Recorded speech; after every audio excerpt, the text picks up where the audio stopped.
Bienvenue dans cette nouvelle masterclass consacrée à la place de l'environnement à la télévision et à la radio depuis 20 ans. Alors on le sait, l'environnement c'est un sujet majeur de préoccupation et d'autant plus depuis 2018 et les grandes manifestations, le grand mouvement en faveur du climat.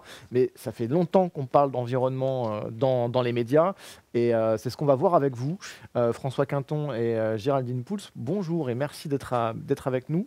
Bonjour. Je vous propose de vous présenter très succinctement et d'ailleurs si je me trompe, n'hésitez pas à me reprendre. François Quinton, vous êtes journaliste et vous êtes rédacteur en chef de la revue des médias de l'INA. C'est assez court, mais j'ai pas faux. C'est tout bon. C'est tout bon. Et Géraldine Pouls, vous assurez la promotion des collections de l'INA auprès de la communauté universitaire dans le cadre de partenariats et de programmes de soutien à la recherche. Et vous êtes également auteur des 30 Glorieuses du téléspectateur.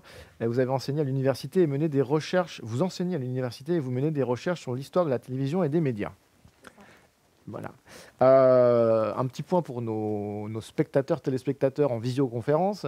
Vous avez un chat dans lequel vous pouvez poser des questions et donc interagir avec les deux invités et deux présentateurs de cette étude, parce que d'une certaine manière, c'est ce que vous allez nous présenter un petit peu en exclusivité pour Médias en scène, cette grande enquête, cette grande étude sur 20 ans de cette place de l'environnement à la télévision et à la radio. Eh bien, c'est à vous. Oui, donc bonjour à toutes et à tous. C'est effectivement une étude qui s'appuie sur le travail des documentalistes et sur les données dont on dispose à l'INA. D'ailleurs, si vous pouvez passer peut-être directement la slide. Donc à l'INA, l'avantage, c'est qu'on a des données sur la très très longue durée. Donc c'est pour ça qu'on peut étudier l'évolution des programmes jusqu'à 20 ans. Et pour mesurer la place de l'environnement dans les médias, donc on a sélectionné 3 périmètres. D'abord, on a travaillé sur les radios et sur une sélection donc, de 5 radios généralistes, France Inter, France Culture, Europe 1, RMC, RTL. Ça, c'est une étude, cette partie-là, elle est menée depuis 2001. Ensuite, on a regardé donc, les émissions spécifiquement dédiées, consacrées entièrement à l'environnement. Donc là, on parle plutôt de documentaires, de magazines consacrés à l'environnement dans les grilles de télévision, sur 6 grandes chaînes. On est sur TF1, France 2, France 3, France 5, Arte et M6, là depuis 1997.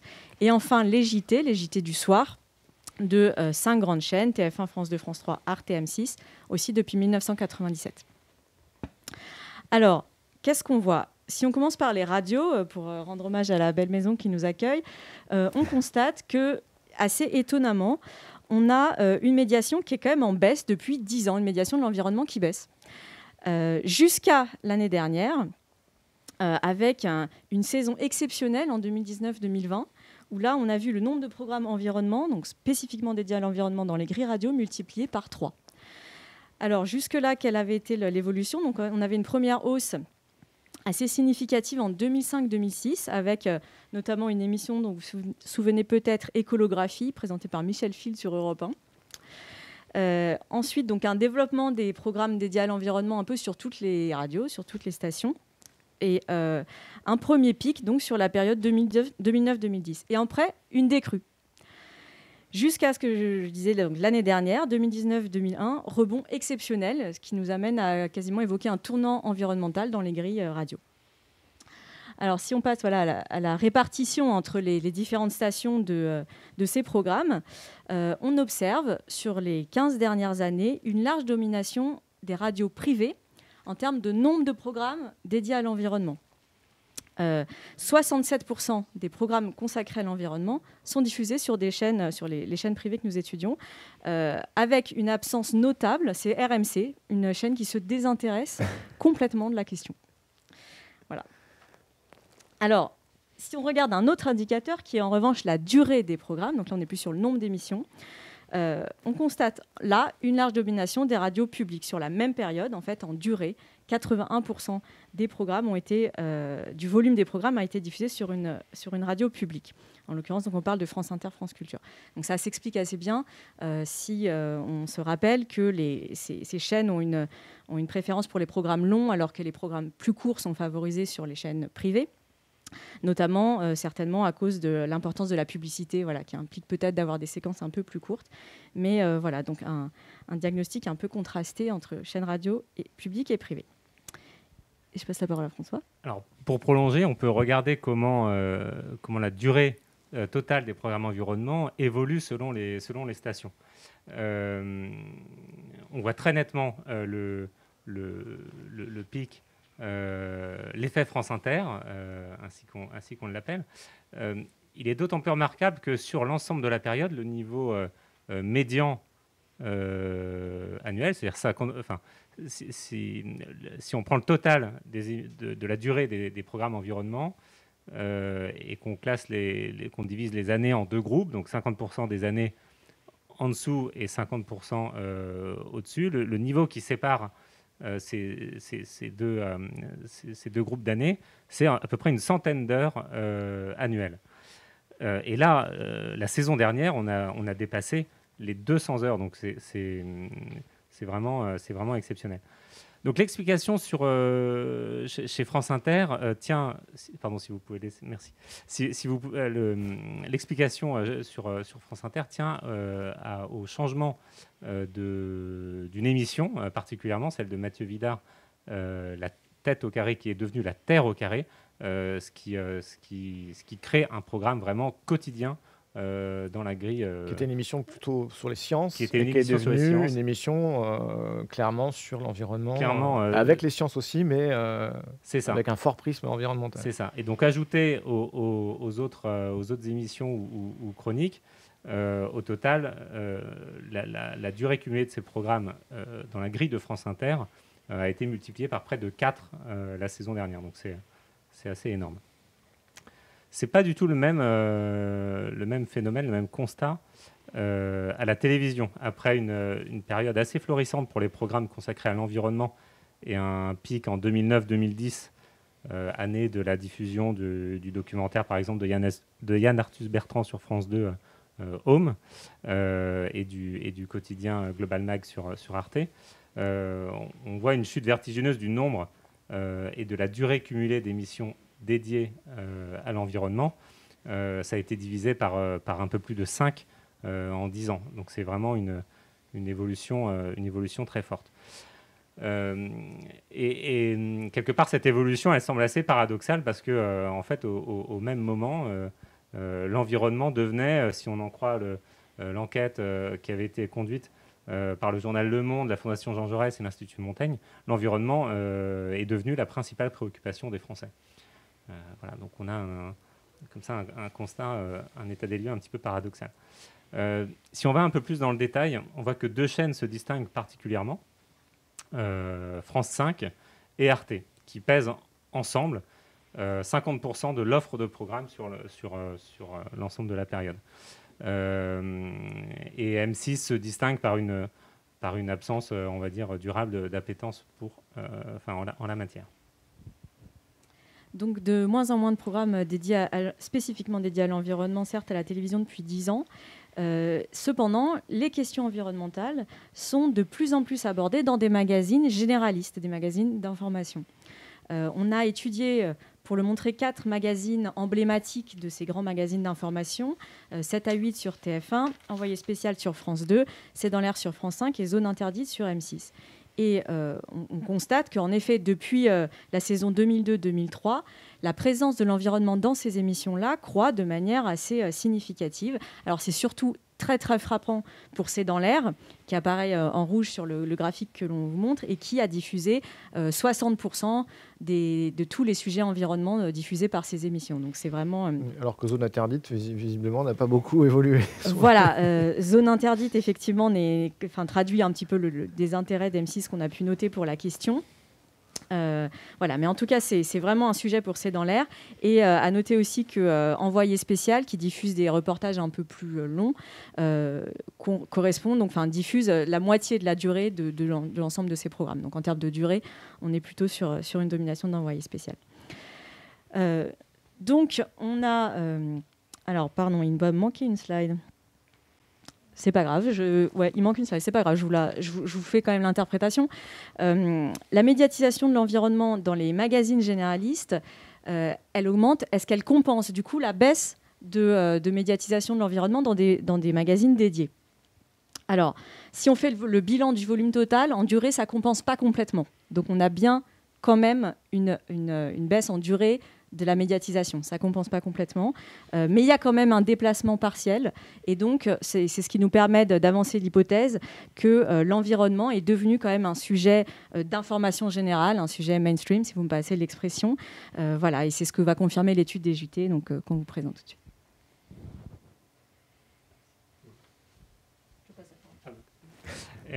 Donc si on regarde, on regarde le volume de sujets consacrés à l'environnement dans les JT, on voit qu'au début de la période, on est à peu près à 700 sujets sur la saison 97-98.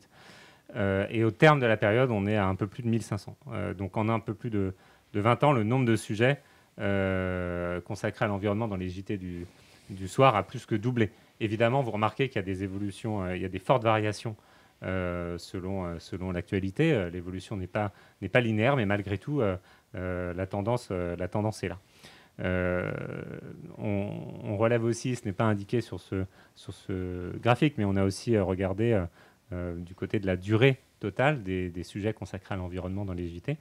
Et de ce point de vue-là, la progression du temps de JT est encore plus spectaculaire puisqu'elle a plus que triplé sur la période.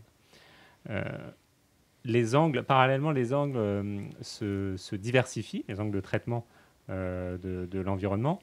Jusqu'à la saison 2004-2005, ce sont les questions de pollution et de déchets qui dominent largement. Le sujet vraiment typique, emblématique de cette période, c'est le naufrage de l'Erika et ses conséquences en termes de marée noire, de disparition d'oiseaux, etc.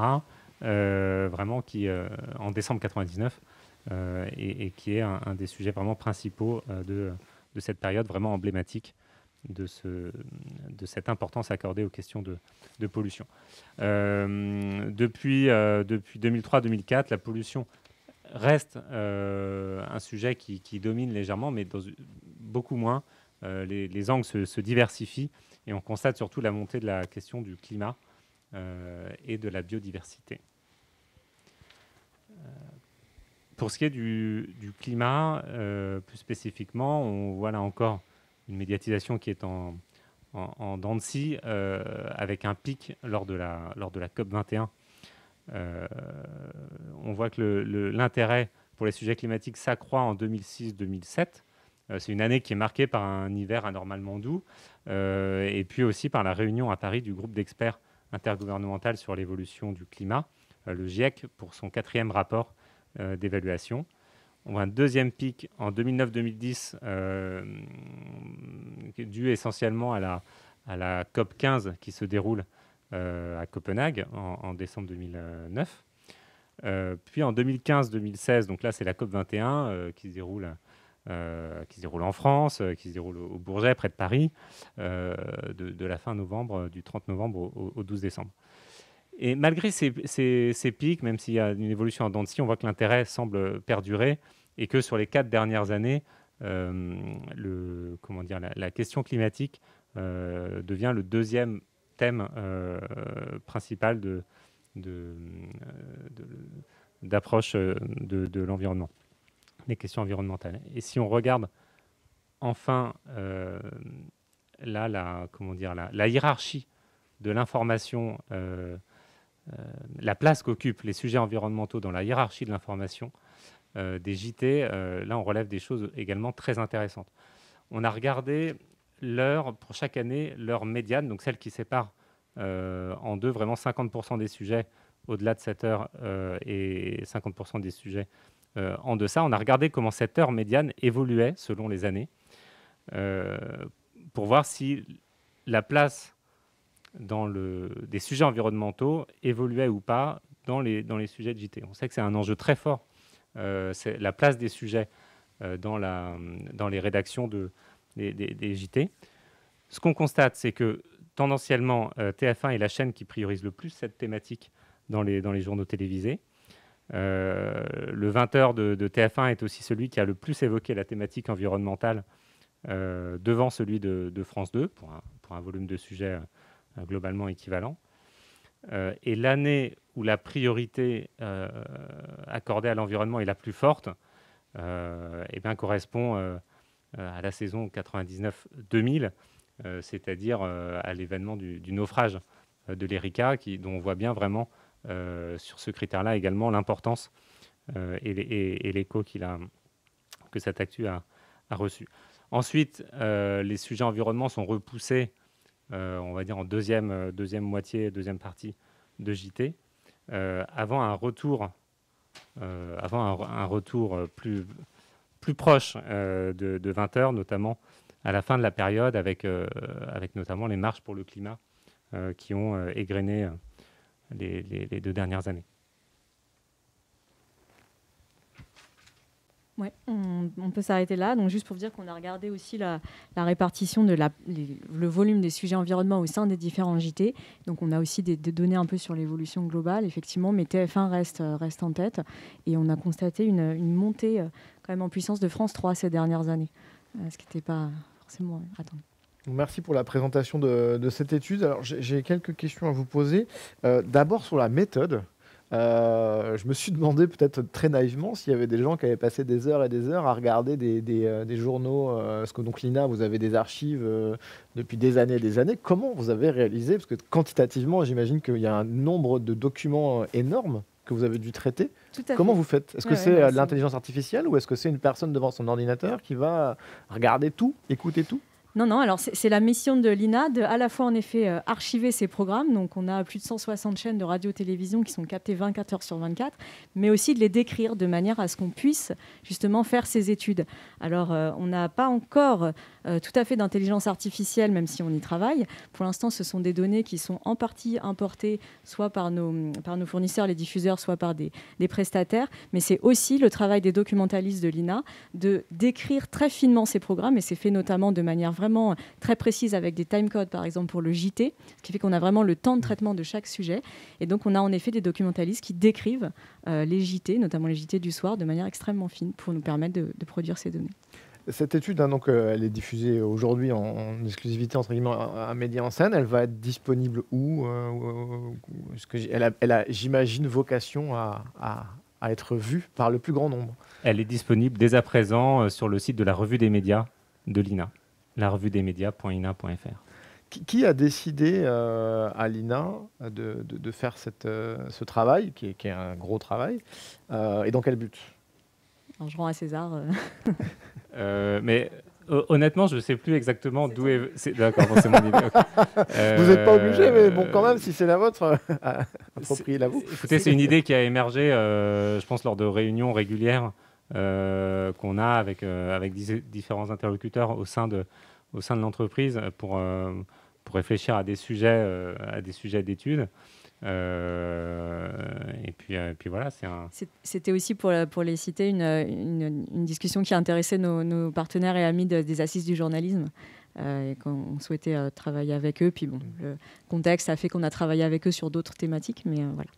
C'est une enquête qui est purement quantitative, qui déjà indique beaucoup de choses. Est-ce que c'était compliqué d'aller ensuite plus dans l'analyse des sujets en eux-mêmes, ou des sujets ou des émissions, des thématiques des émissions? Alors, compliqué, c'est faisable. Simplement, là, donc, on a des données depuis 1997. Donc, c'est pas du big data, mais il y a quand même un nombre important de données. Donc, notre idée, c'était de donner une vue très synthétique, parce qu'on est les seuls à pouvoir donner justement cette vision long terme et combattre des sentiments ou des préjugés ou des impressions qu'on pourrait avoir et qui en fait ne se vérifient pas forcément quand on regarde les données. Donc c'était ça notre premier objectif. Après, une analyse plus qualitative, on peut la faire puisqu'on a bien les informations. J'avoue qu'on a un petit peu manqué de temps et qu'on laisse peut-être d'autres aussi se pencher sur le sujet. Quand je vous disais dans quel but, est-ce qu'il y a une démarche un peu militante ou est-ce que c'est purement, en gros, on se pose la question, bam, on vous donne l'étude, on vous donne les données, débrouillez-vous avec?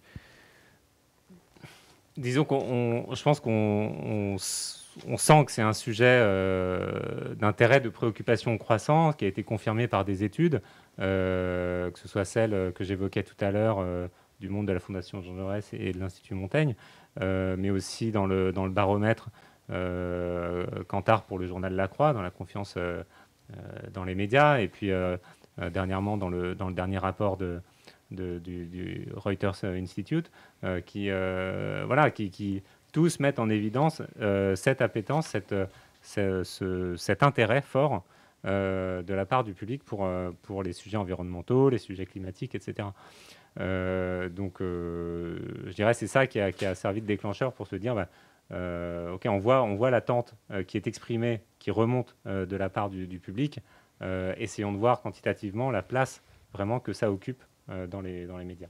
Bon, finalement, si on parle pour le coup maintenant du fond, elle est un peu décevante cette étude. Enfin, je ne sais pas comment vous l'avez pris une fois que vous êtes arrivé à vos conclusions, mais vu la place effectivement que prend l'environnement dans les préoccupations des Français et le fait que le réchauffement climatique est une réalité qu'on ressent désormais maintenant au quotidien, c'est un peu décevant finalement que la place soit pas si importante que ça. C'est peut-être un peu surprenant, c'est vrai, parce qu'on a tendance à imaginer que les médias sont le reflet d'une demande, voilà. Donc peut-être que ça peut aider en fait à une prise de conscience qu'il y a peut-être un décalage entre l'offre et la demande, mais notre analyse, elle va pas jusque-là, elle va pas jusqu'à apporter ces diagnostics-là, et on laisse les journalistes, les programmateurs voir. Mais peut-être, en tout cas, c'est vrai que la disparition des émissions vraiment dédiées à l'environnement spécifiquement, elle interroge. Est-ce qu'il y a une perception que ce sujet ne fonctionne pas? Est-ce que c'est le format? Est-ce qu'il faut mieux en parler davantage au JT? Après tout, pourquoi pas?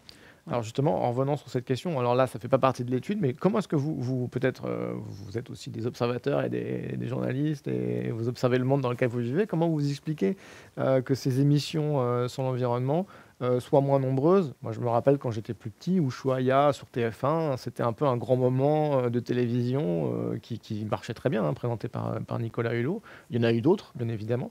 On a l'impression que c'est plus vraiment le format utilisé par les médias actuellement pour parler d'environnement. Alors, voilà, là on va un petit peu au-delà quand même de ce que nos données nous permettent de, c'est ce que j'ai dire. Précisé, Donc c'est vraiment, voilà, vous aurez l'avis personnel de Géraldine Poulse. Ça m'intéresse.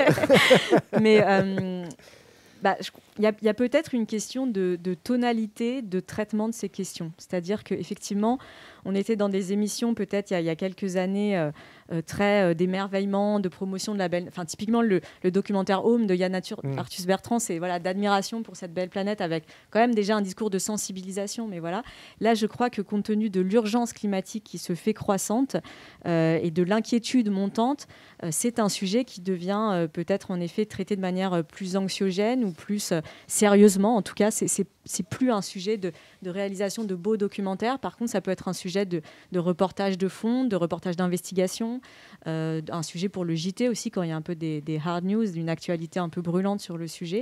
Voilà, c'est ce qui explique peut-être que l'ambiance a changé, le ton a changé, et du coup, le type de programme pertinent pour traiter ce sujet peut-être a un peu changé.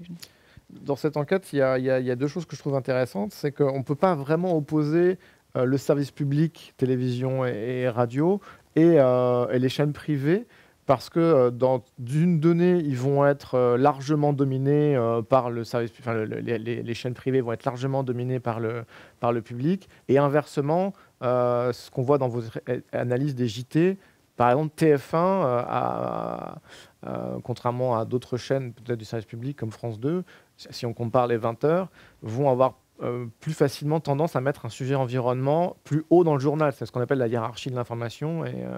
Et ça, est-ce que ça vous a étonné ou On n'a pas de préjugés sur...